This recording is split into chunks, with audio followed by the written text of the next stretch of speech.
আসসালামু আলাইকুম বন্ধুরা, আশা করি আপনারা সকলেই ভালো আছেন আর আপনারা দেখতেছেন ক্লাস টিভি। বন্ধুরা, আজকে আমরা একজন ন্যায়পরায়ণ শাসকের ঘটনা শুনব।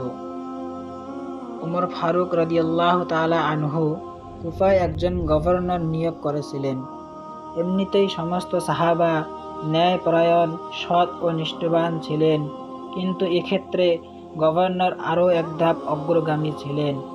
তার চোখে বিচারাদি সহ সকল বিষয়ই ধনী গরিব, শিক্ষিত অশিক্ষিত, উঁচু নিচু এবং ছোট বড় সমান ছিল।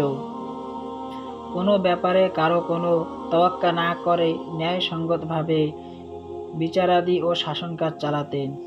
এতে করে এক ধরনের হোমরা চোমরা ও ধনাঢ্য ব্যক্তি অসন্তুষ্ট হয়ে তার বিরুদ্ধে চক্রান্ত শুরু করল।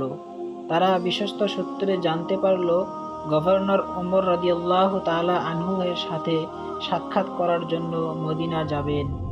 এই সুযোগে চাঁদা তুলে 2000 দিনার জমা করে তাদের কয়েকজন মদিনা যাত্রা করল।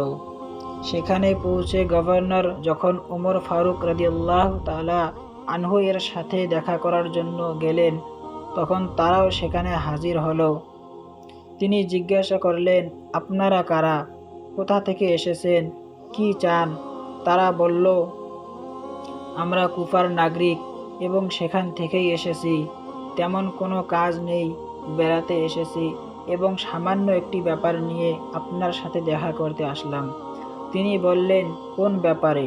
তারা বলল, আপনার এই অলি গভর্নর বাইতুল মালের সম্পদ আত্মসাৎ করে আমাদের নিকট এই 2000 দিনার জমা রেখেছিল, ওটা আপনাকে ফেরত দিতে এলাম। ফারুকে আজম রাদিয়াল্লাহু তাআলা আনহু গভর্নরকে প্রশ্ন করলেন, তাদের অভিযোগ কি সত্য? তিনি বললেন, না, তারা মিথ্যা বলছে। আমি ওদের নিকট 4000 দিনার জমা রেখেছিলাম, কিন্তু তারা 2000 আত্মসাৎ করে বাকি 2000 জমা দিতে এসেছে।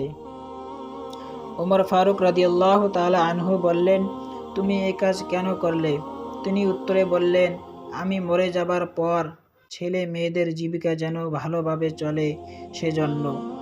তারা গভর্নরকে বিপদে ফেলতে এসে নিজেরাই বিপাকে পড়ে গিয়েছে ভেবে আমিরুল মুমিনিন উমর ফারুক রাদিয়াল্লাহু তাআলা আনহু এর নিকট ভুল স্বীকার করে ক্ষমা চেয়ে বলল, হে আমিরুল মুমিনিন, আপনার এই অলি গভর্নর খুবই কড়া শাসক। শাসন কাজ চালাতে গিয়ে আমাদের কোনো পরামর্শ নেন না এবং আমাদের মান সম্মানের দিকে লক্ষ্য রেখে একটু এদিক ওদিক করেন না। এতে করে আমাদের মান সম্মান ক্ষুণ্ণ হচ্ছে। কাজেই তাকে আমাদের ওখান থেকে সরাবার জন্য আমরা চাঁদা তুলে 2000 দিনার জমা করে এই ষড়যন্ত্রের জাল বুনিয়েছিলাম। আসলে উনি আমাদের নিকট 2000 তো দূরের কথা, 2 দিনারও রাখেননি। উমর ফারুক রাদিয়াল্লাহু তাআলা আনহু উক্ত গভর্নরকে লক্ষ্য করে বললেন, কি ব্যাপার? তিনি উত্তরে বললেন, এখন ওরা ঠিক বলছে। ফারুকে আজম তার গভর্নরের বুদ্ধিমত্তা দেখে আশ্চর্য হয়ে গেলেন।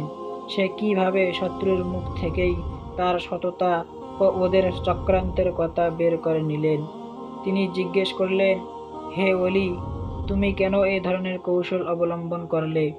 তিনি উত্তরে বললেন, হে আমিরুল মুমিনিন, তারা তো কয়েকজন, একজন দাবি পেশ করেছে, তার সাথে কজন সাক্ষী আছে, কিন্তু আমার তো সাক্ষী নেই, কাজেই কৌশল অবলম্বন ছাড়া আর তো কোনো উপায় ছিল না। আমিরুল মুমিনিন তাকে ধন্যবাদ জানালেন।